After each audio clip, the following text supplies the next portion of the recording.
Comment on fait pour devenir savoyarde? Il y a un moyen de... Ah, mais c'est facile, il faut épouser un Savoyard. Ah, très bien, René. Eh ben, C'est demande en mariage. Hein, On m'a donné 1 an pour découvrir l'âme de la Savoie. Accompagné de 4 passionnés, été comme hiver, je vais explorer le département de fond en comble et partir à la rencontre de ces personnalités locales. Je suis Alexis Olivier, je suis journaliste culinaire. Et ma passion, c'est la cuisine de montagne. Ma veste, elle est un peu courte maintenant.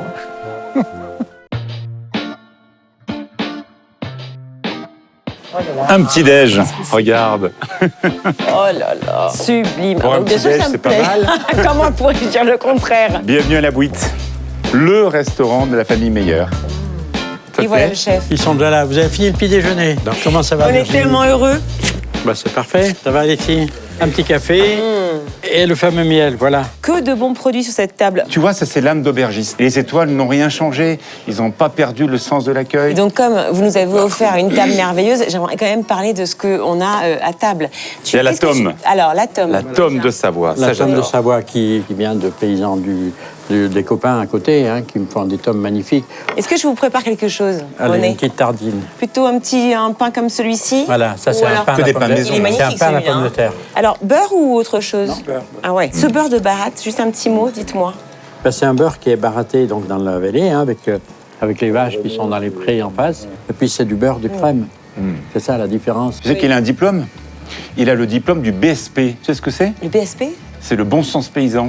C'est le diplôme de René. J'adore. Non, c'est vrai. C'est vrai, sens mais on ne le donne paysan. pas, et on n'est pas beaucoup à l'avoir, hein, malheureusement. Ce qu'il y a, c'est qu'on est authentique, on est vrai, on est des paysans. Quand on est dans cette atmosphère de vieux bois, c'est aussi un hommage à tout le travail de René l'ébéniste. Parce que tu vois, le charpentier, il a cloué toutes les planches, il a créé cette maison. Il est parti de rien.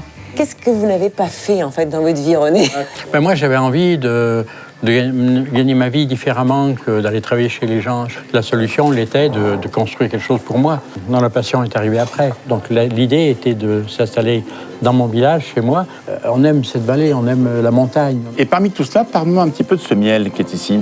Alors le miel, c'est un voisin qui s'appelle Kléber Sylvestre, qui a mis des ruches un peu partout dans chaque village et qui nous fait un miel qui est typique, personnalisé à chaque ruche. Et c'est un bonheur. Vous allez deux maisons plus loin, Ça te dit? c'est chez lui. Donc, on peut taper à la porte et On peut taper à la porte. Ah non, mais attends, moi, je termine quand même la tartine. Tu rigoles ou quoi? Je vais pas me passer d'une table comme ça. Virginie, je t'emmène. C'est juste à côté. Je peux partir avec ma tome? Si tu veux. Merci René, en tout cas, de nous avoir reçus. T'es adorable, comme d'habitude.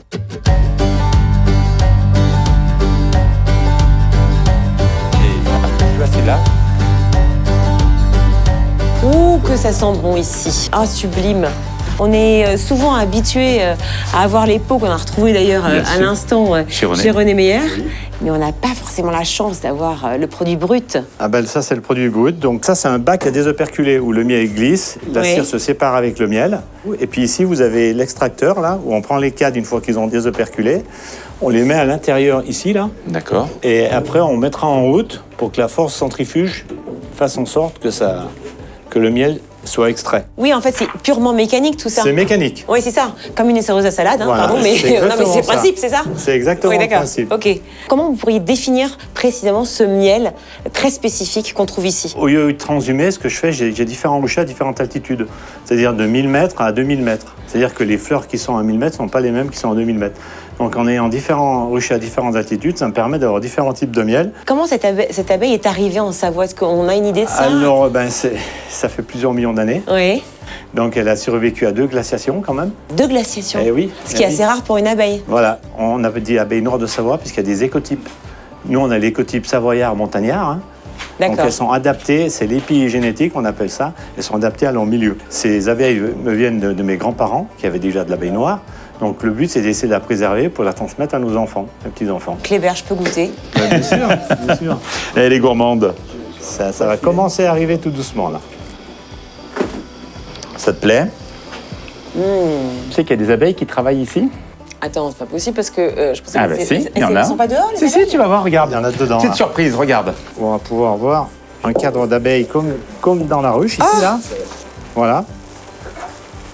Et normalement, il doit y avoir une reine. Elle a sa cour autour d'elle. Personne ne se dispute. Toi, tu parles couramment l'abeille. Il faut savoir que... Tu sais que c'est... Alors tu vois, ces ruches pédagogiques, elles sont aussi plus haut dans la montagne, à l'alpage de la Chasse, chez Pépé Nicolas, à 2100 mètres d'altitude.